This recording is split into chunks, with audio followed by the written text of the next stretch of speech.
I've been very critical of Zack Snyder. Like I've been a D-bag. But after seeing that Snyder Cut, let me tell you, I am about that Snyder Cut life, my man. Oh yeah.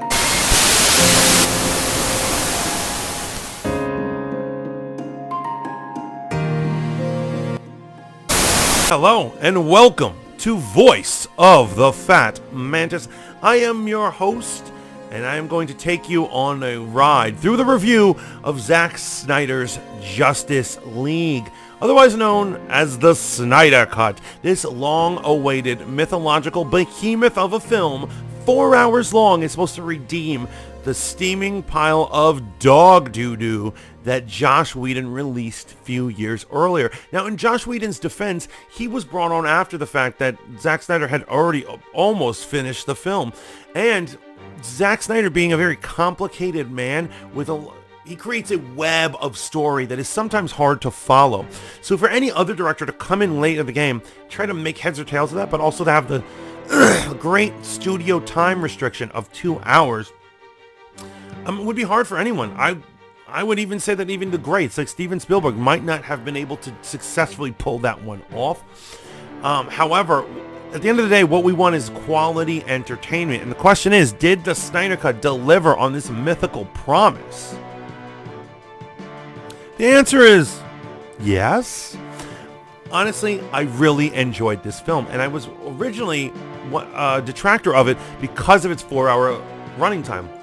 I think a lot of times filmmakers can sometimes be self-congratulatory when they're going long on a film. Like, for instance, The Irishman, there is no reason The Irishman couldn't be 2 hours, 15 minutes. I promise you it could have been. Just sometimes these guys, when they get full of themselves, it goes too long. So I was really hard on this 4-hour running time. However, when I watched it, it didn't feel like 4 hours at all. It actually felt like a joy, although I had to take food breaks at various times, like particularly to cook lunch. But I would say it didn't feel like 4 hours, other than the fact that it took up most of my day getting through it. But I was always enthralled and looking forward to get back into the seat to continue this ride. And it just was really good. I would actually say that even the parts we already saw on Joss Whedon's version of the film, that we've already seen unmodified at all, we still felt better this time around.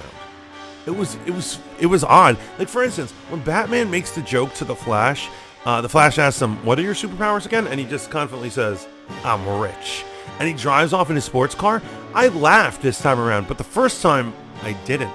Even the Superman battle is somehow more entertaining. It could be possible that Zack Snyder allowed scenes to breathe and created more emotional investiture to these scenes once we finally got to them. Ultimately, I'm gonna have to give this movie an A-, which I am utterly surprised at. It was a great joy. Now we're going to move into a spoiler section of the review. So if you haven't seen it yet, you better get out of here. Why are you watching me? Go watch the film. I promise you're gonna have a good time. This is superhero madness at its best. It starts off with the death of Superman, a slow motion shot of Superman dying, and he gives out a great cry. Now, it also shows his scream being heard across the planet. Now, whether this is a actual auditory sound everyone sees, or just a reverberation, the feeling of a tragic event. It's almost like when something horrible happens in the real world, we all remember where we were when it happened. An example is people who were around during Pearl Harbor can remember the exact thing they were doing when they heard about Pearl Harbor. Just like all of us remember what it was like to be around during 9/11. And we all have a story about what we were doing when we turned on the news to understand what was going on. This exact event happened. This is the depiction of the death of a god in the DC universe. And also, it's very important that that's the opening scene, because everything that happens for the rest of the movie has everything to do with the death of Superman. No attempt to take Earth could be possible without his death. And I loved that Zack Snyder showed what every superhero was doing, and they kind of look up and they have this feeling that something horrible had just happened, this ominous event. Well done, Zack.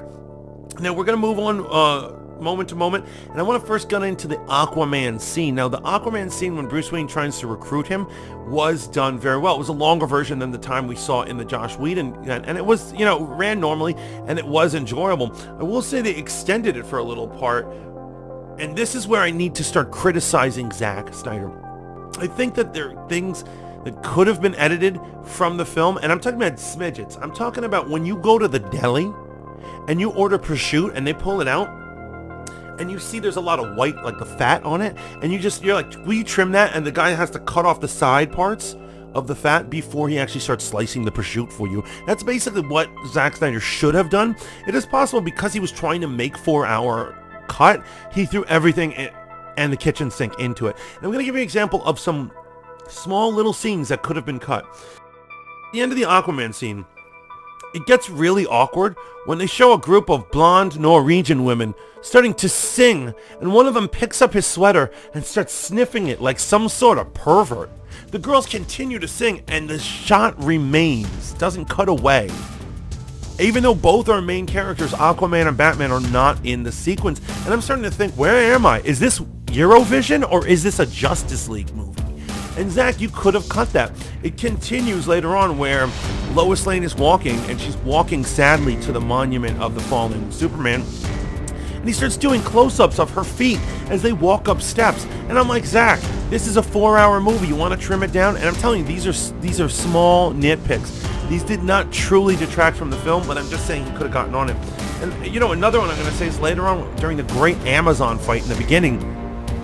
You know, there's a part where Hippolyta keeps saving this young Amazon girl, and when she dies, Hippolyta takes a moment to mourn her, but she doesn't mourn any other of the 100 Amazons who had already fallen in the battle. And I started to think, I was like, was that her off-screen lover? I don't know, because they never get into it. And, you know, if I was an editor, I might be like, we don't really need the mourn scene. But anyway, once again, small nitpick. I will say that Amazon scene, once again, an extended version of what we saw in the original Justice League, was done excellently. Loved it. And that, which brings to me my favorite character of the entire movie, is Steppenwolf. In the original, Steppenwolf he looked like Dobby the house elf from Harry Potter. His CGI looked like it was out of a PS1 video game. It was just lackluster and insane from the original. And not only did they totally redesign him, which was actually Snyder's original design for him, but he has an amazing backstory, kind of a little character arc, motivations, and I felt him all the way, man. He was amazing. His armor and the way it moved when he breathed, or when it spiked up when he got angry, was just well realized across the board. I really enjoyed him, and he appears on this Amazon sequence. Now, my next favorite character is Wonder Woman. They give Wonder Woman all the best action sequences. Now, I know her last movie wasn't great, but it is true that she's dominating in the DCEU. She's got one bad movie, but a million good scenes and action sequences and character development found throughout the DCEU. I find it interesting, but they really gave her full on... She was dominating in this entire thing. It was quite impressive. Finally, we're getting to the Star Lab sequence. Now, this is probably an hour and 20 minutes into the film, and this is actually when they actually start working as a team. And I have to say, it is lovely. It is amazing action sequences, particularly with the Flash. Now, I will say I don't like Flash's lightning effect. It is so distracting. You wouldn't be able to use super speed to its fullest if lightning bolts, massive lightning bolts, were flying all over the place anytime someone was coming out of hyperspeed. It's just so distracting and all over the place, and I know Zack Snyder is obsessed with flashy big explosion light shows and all that fair. I understand that's his whole thing, but it could have dumbed it down around. To be honest, I like the Quicksilver from the MCU and the Fox movies effects of speed way better than Flash. However, his characterization and the way they redid the Flash, and they actually showed how he is, made his dumb jokes actually land. It was, once again, another great way to... We've already seen the character, we're already annoyed by him, and yet we love him this time around. I also loved what they did with Cyborg. Cyborg was the heart of the film, and the fact that all those scenes, his character development, his relationship with his father, all these things were removed from the film originally, is utterly ridiculous, man.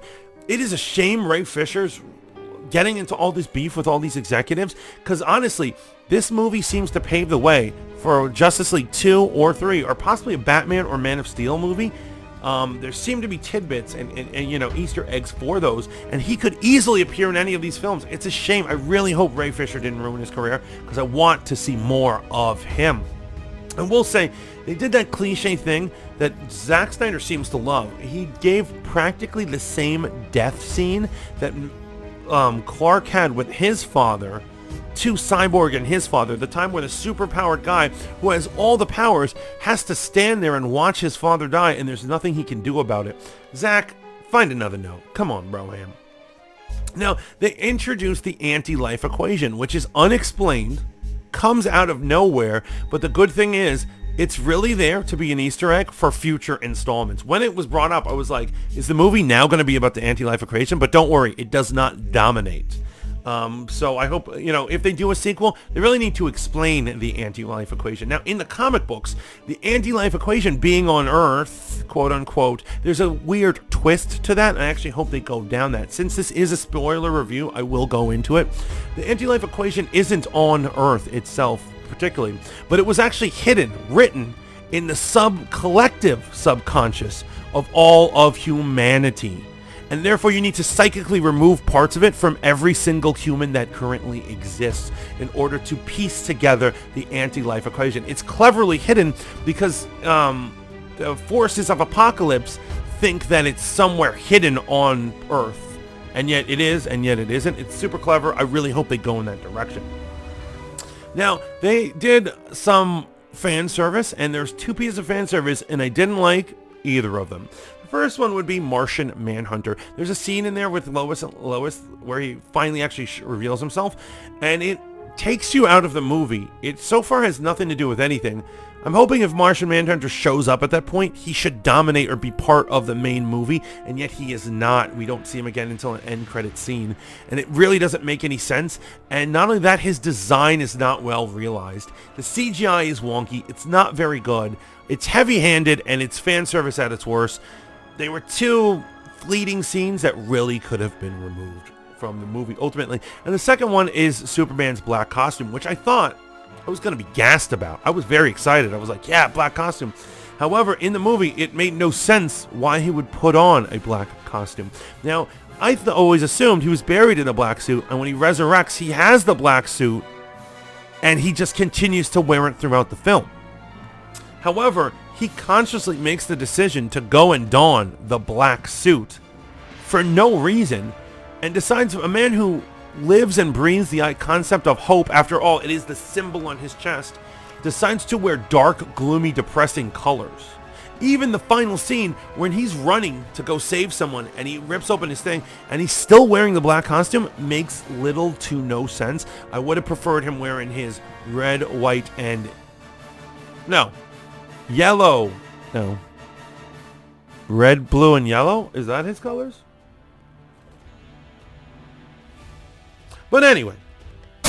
Also, scenes we had already seen before were once again revitalized. Were scenes such as the final battle over in Chernobyl, which somehow was far more entertaining this time around. They did add the Flash going through time and being able to help Cyborg, basically giving Cyborg a second chance to separate the 3 mother boxes.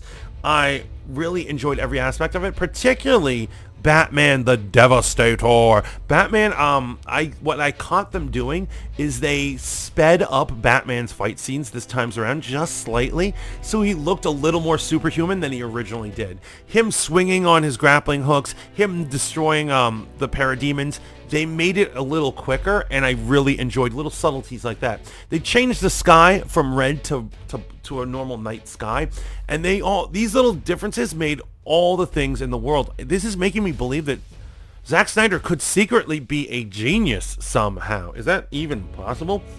A great ride. And now this brings us to the epilogue, which was the darkest, most DCEU Snyder-ness I have ever seen in my life. It was dark as fuck. Yeah, I said that. essentially what Snyder did, and he is a political genius, let me tell you, that he is basically used the Snyder Cut to now get his fan base to mobilize, to force Warner Brothers to continue the DCEU. And although that is clearly a terrorist tactic, I'm kind of into it because I want the story to continue. He goes to something like this. He now has carte blanche, and this should show you guys, never give anyone a blank check to do anything, because a smart person will take advantage of that. And here's what he did. The last half an hour, which seems to be the bulk of his reshoots, created an ongoing cliffhanger that almost forces anyone who enjoyed this film to watch more of it and demand more of the film. And so it starts with what seems to be the end credit scene of the original Justice League. However, this is not Whedon's one. Whedon tried to set up an Injustice League sequel where a bunch of villains would join together and try to bring down the Justice League. In this one, the conversation Deathstroke and Lex Luthor have on his yacht is completely different. It was originally there to set up a Batfleck movie where Batfleck is being hunted throughout the city streets of Gotham City by Deathstroke, a movie I really wished was allowed to happen. However, because of politics and all sorts of issues and all these things, and Batfleck not appreciating how much people hated him and that movie and those movies, he was like, I'm out. We're not making this movie, which is why they're doing the Batman now. However, they put this back, meaning I think we can see shades or a lot of that script that was already written inside the next Justice League movie. It looks like Slade Wilson and his vendetta against Batman and Robin will be seen in the next movie. Now, this is the first hint that we're going to get a Robin next episode, because Slade's, Deathstroke's beef with the Batman family is that his son was a mercenary who inherited his superpowers, and he went after the Teen Titans. He was hired by Hive to take them out, and he ends up getting into a duel with Robin, and Robin inadvertently ends up killing him. Therefore, Deathstroke swears vengeance against the Titans, which means I believe that these backstories will be revealed, and therefore, in order to tell that story, we're going to need to see a Robin, and I am very excited to do so. Now, another part of this epilogue has to do with the Nightmare verse. That's right, the world Batman went into. Remember, the future Flash went back in time, and he told Batman Lois is the key. Now, Lois may have calmed angry Superman down, but Batman didn't interfere with that. Time travel did not save that situation, which means whatever event Lois being the key of hasn't happened yet, which means we still haven't prevented Apocalypse's reign of terror on the planet Earth. And so it goes back to the Nightmare verse where we get to see, and I'm going to admit it, it is a rip-off of Marvel Comics X-Men Days of Future Past, where you get to see a beleaguered, dark, gritty future team of the Justice League hunkered down trying to fight a guerrilla warfare against Apocalypse and evil dictator Superman's reign of destruction. This is very much like that Marvel Comics Days of Future Past, but I don't care. If Marvel Comics doesn't want to jump on their own storylines, then let DC do it, because they seem to be doing it very well. And in this ragtag group of things, not only is Deathstroke a friendly member of this, meaning that at one point Batman and Deathstroke are gonna become buddies. However, the Joker was there. Now, we've got to talk about the Joker in the room. Everyone sort of kind of hates Jared Leto, and it's because of a small role he had in Suicide Squad as Joker. Now, I will say, just because you don't like his tattoos or whatever, or the way he dressed, or I don't know what people's problems were, but I do not think we saw enough of Jared Leto's Joker to make a true call on whether he's good or not. However, in this performance was amazing. He really sold me as the Joker. He was simultaneously scary and completely nuts and funny. I was laughing at him too. At the end of the sequence, Superman comes down, who is their enemy now, and preparing to kill them. And I just love that everyone guns up, everyone pulls out their weapons. However, the Joker just stands there and laughs like a lunatic. I loved it, which means we need to see more of this Joker. Now, certain YouTubers are pitching the idea that Joker could have his own movie or yada, yada, yada. there's already been a Joker movie, and audiences are not going to accept a different Joker being in a Joker movie. That doesn't make any sense. However, there should be more Nightmare-verse flash forwards in future Justice League installments, which I'm sure Zack has now planned, and he's mobilizing the same people who made the Snyder Cut possible to make this happen. Now, in it, the Joker also mentions Robin. He also says you shouldn't have sent your adopted son to go do something you should have done, but you do that sort of things because you're scared to die, essentially, is what he says. Which means the fact that they continue to bring up Robin means we are going to see him, and we are finally going to see the flashbacks of how he died and possibly how he killed the original Ravager, aka Deathstroke's son. It was incredibly awesome. And in this future, I want to note that most of the Justice League original members are dead or have been converted to evil. Wonder Woman and Aquaman certainly are dead.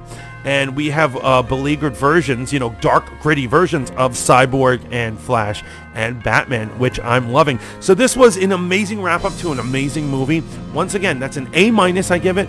But the question is, what do you guys think? Did you like it? What score would you give it? Was I off the mark on any of my criticisms here? And do you think we're going to see a Justice League 2 and 3? Please let me know down in the comments. Remember to like, share, and subscribe. Remember to keep tuning in to Voice of the Fat Mantis for more reviews, Snyder Cut shenanigans, superhero analysis, and fun games and the like. But until next time, ciao for now.